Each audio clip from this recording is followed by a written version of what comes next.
आपण पाहत आहात महाराष्ट्र वृत्तदर्शन न्यूज, रोखठोक आणि निर्भीड.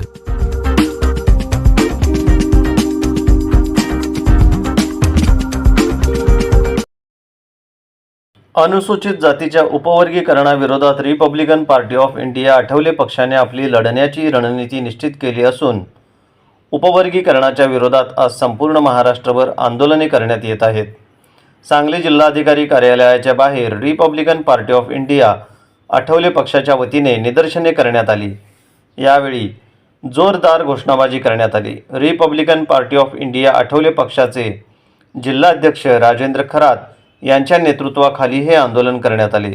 RPIचे पश्चिम महाराष्ट्र, सांगली जिल्हा आणि तालुका स्तरावरील सर्व पदाधिकारी आणि कार्यकर्ते शेकडोच्या संख्येने उपस्थित होते.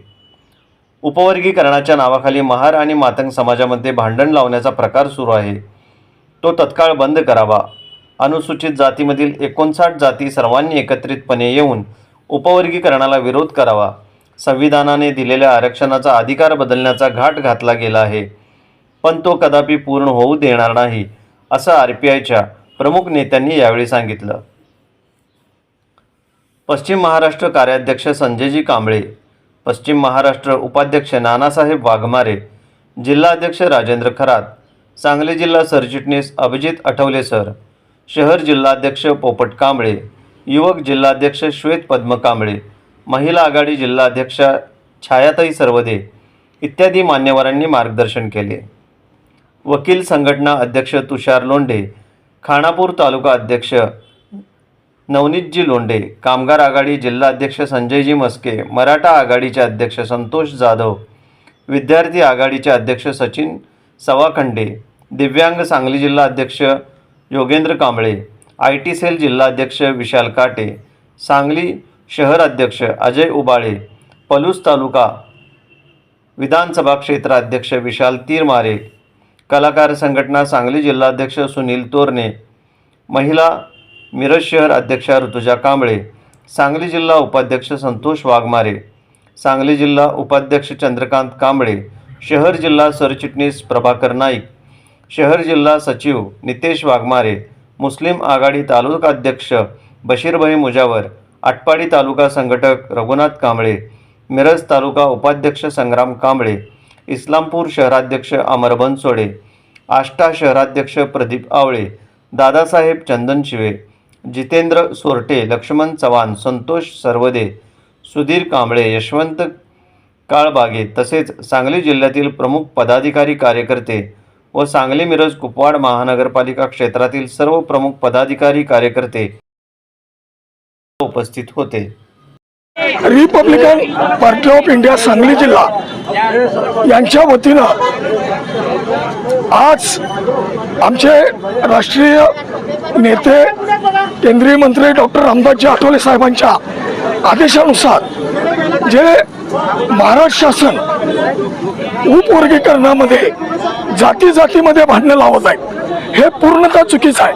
आज बौद्ध समाज मोठा भाव आहे, मातंग समाज लहान भाव आहे. या पद्धतीनं डॉक्टर बाबासाहेब आंबेडकरांनी जे संविधान कायदा लिहिला त्यावेळीपासून सर्व SC NT OBC ST या जातींना एकत्रित घेऊन संविधानाने कायदा लिहिलं, परंतु खंडपीठाच्या 8 न्यायमूर्तींनी निर्णय दिला की आपल्या शासनाच्या अधोरेखित असेल तर आपण अबकडं उपवर्गीकरण करा, परंतु आमच्या 58 जातींचा याला विरोध आहे. तुम्ही कधी करा, ज्यावेळी जनगणना होईल त्यावेळी तुम्ही उपवर्गीकरण करा. आज बौद्ध समाजाची लोकसंख्या 10% वाढणार आहे, म्हणून आमचं जे आज चाललेलं आंदोलन आहे उपवर्गीकरण शासनाने रद्द केलं पाहिजे, ही आमच्या RPIची भूमिका आहे. रिपब्लिकन पार्टी ऑफ इंडियाचे राष्ट्रीय नेते माननीय नामदार रामदासजी आठवले साहेब यांच्या आदेशानुसार टोटल देशामध्ये नव्हे तर महाराष्ट्रामध्ये उपवर्गीकरणाच्या विरोधामध्ये रिपब्लिकन पार्टी ऑफ इंडियाचं मोठ्या प्रमाणामध्ये निदर्शनं या ठिकाणी आयोजित केलेले आहेत. आज जर बघितलं तर या महाराष्ट्राच्या राजकारणामध्ये इतकी गढूळता निर्माण झालेली आहे ती गडूळ तर आता SCच्या रिझर्वेशनच्या माध्यमातून या महाराष्ट्राला कीड लागेल अशा पद्धतीचं नियोजन इथल्या महाराष्ट्र सरकारनं निर्माण केलेलं आहे. मला या रिपब्लिकन पार्टी ऑफ इंडियाच्या निदर्शनाच्या माध्यमातून मला या सरकारला सांगायचं आहे की आमच्या संयमाचा अंत बघू नका. कारण ज्या बाबासाहेबांनी इथल्या समुदायाला, अनुसूचित जातीच्या समुदायाला 59 जातीला महाराष्ट्राच्या एका धाग्यामध्ये बांधण्याचं काम केलेलं आहे, ते धागे जर वेगळे करण्याचं काम करत असाल तर इथून पुढच्या काळामध्ये तुम्हाला सुद्धा मी सत्तेवरती ठेवणार नाही, गोष्ट लक्षात ठेवा.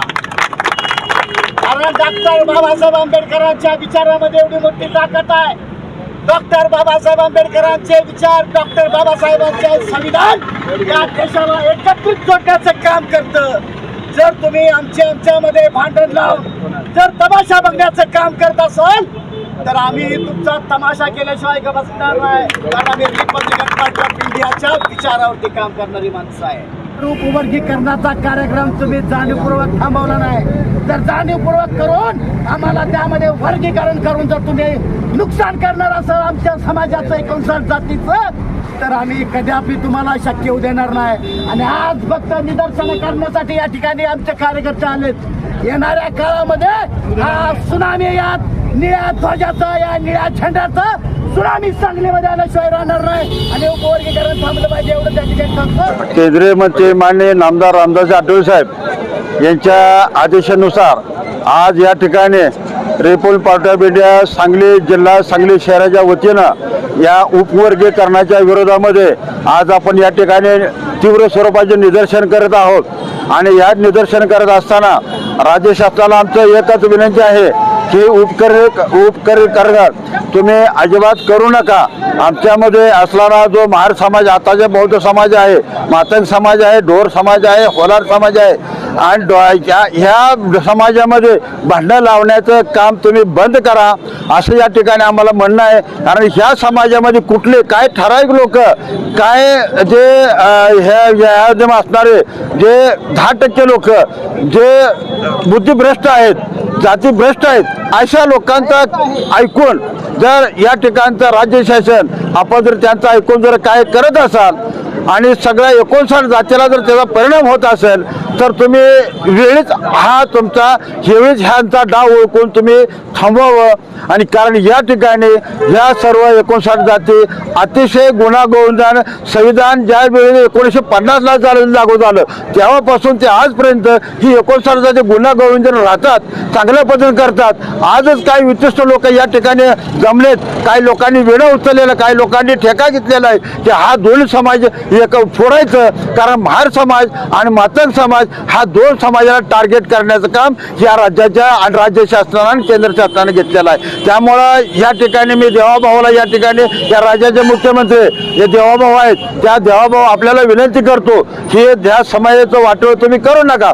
कारण हा समाज, कारण महार समाज या ठिकाणी सर्वात जास्त टक्के असणारा समाज आहे आणि मातंग समाज आहे 1%, 1.5% किंवा 2% असेल. साधारणपणे 7.5-8% असणारा हा महार समाज आहे. आणि त्या महार समाजाला जास्त फायदा मिळतोय, परंतु आम्हाला तो जास्त फायदा नको आहे. कारण आमचा लहान बंधू मातंग समाज आहे, त्याला सुद्धा आमच्यामध्ये घेऊन त्या सर्व जातीला घेऊन आम्हाला एकत्र करायचं आहे. त्यामुळं आपण हा अट्टहास बंद करावा एवढीच या ठिकाणी विनंती करून केंद्रीय मंत्री नामदार रामदासजी आठवले साहेब यांच्या आदेशानुसार संपूर्ण महाराष्ट्रामध्ये 27 जुलैला अनुसूचित जाती आरक्षणाच्या उपकरणासंदर्भात मोर्चा काढून निदर्शनं करा आणि निवेदन द्या असा आदेश असल्यामुळे आज सांगली जिल्ह्यातील सर्व पदाधिकारी, सर्व कार्यकर्ते या ठिकाणी कलेक्टर ऑफिसमध्ये आम्ही जमलेलो आहोत. आणि त्या उपवर्गीकरणाच्या संदर्भामध्ये असणाऱ्या ज्या बारीक सारीक गोष्टी आहेत, कारण हे उपवर्गीकरण जे आहे ते SCसाठी आहे आणि 59 जाती यामध्ये संलग्न आहेत. 1950 सालापासून 2024 सालापर्यंत हे 59 जाती जे आहे त्या गुणागोविंदाने एकमेकाच्या सहकार्यानं, आनंदानं आपलं जीवन जगत होते. परंतु मध्येच काय झालं कोणास ठाऊक की हे उपवर्गीकरणाचा असणारा सर्वोच्च न्यायालयाने दिलेला जो निर्णय आहे तो निर्णय या एस सीच्या समाजामध्ये असणाऱ्या लोकांना मान्य नाही आणि हे मान्य नाही हे दाखवून देण्यासाठी, हे चुकीच्या पद्धतीनं चालू आहे हे दाखवून देण्यासाठी, सरकारचे डोळे उघडण्यासाठी म्हणून आज या ठिकाणी आम्ही मोठ्या संख्येनं कलेक्टर ऑफिसवरती निदर्शने करत आहोत आणि आमच्या ज्या मागण्या आहेत त्या मागण्या आम्ही कलेक्टर साहेबांना देणार आहोत आणि त्या मागण्या आम्ही दिलेल्या ज्या मागण्या आहेत त्यांनी शासन दरबारी सादर कराव्यात आणि त्याच्यावरती योग्य पद्धतीची असणारी कारवाई म्हणजे काय की हे अवकडं रद्द झालं पाहिजे आणि जाती जनगणना जोपर्यंत होत नाही तोपर्यंत हे उपकरण लागू करू नये अशी आमची सर्वांची भावना आहे. या ठिकाणी Republican Party of India Athawale गटाकडून कलेक्टर ऑफिसवर आम्ही आंदोलन उभा केलेलं आहे. या राज्यामध्ये जी जातीमध्ये भांडणं लावण्याचं जे काम सुरू आहे त्याला कुठं तर आम्ही थांबवण्याचा प्रयत्न करण्यासाठी इथं उपस्थित राहिलेलो आहे. जे उपवर्गीकरणासाठी जे मातंग समाज, भार समाज, सांबाळ समाज, ढोर समाज या जाती एकत्र आम्ही एका जीवानं राहत होतो आणि या सरकारनं जातीमध्ये भांडणं लावण्याचा प्रयत्न केलेला आहे आणि येणाऱ्या काळामध्ये ही जर थांबलं तर आम्ही एवढंच सांगतो सरकारला की 2029ला त्याचा परिणाम तुम्हाला भोगायला लागणार ही नक्कीच आहे.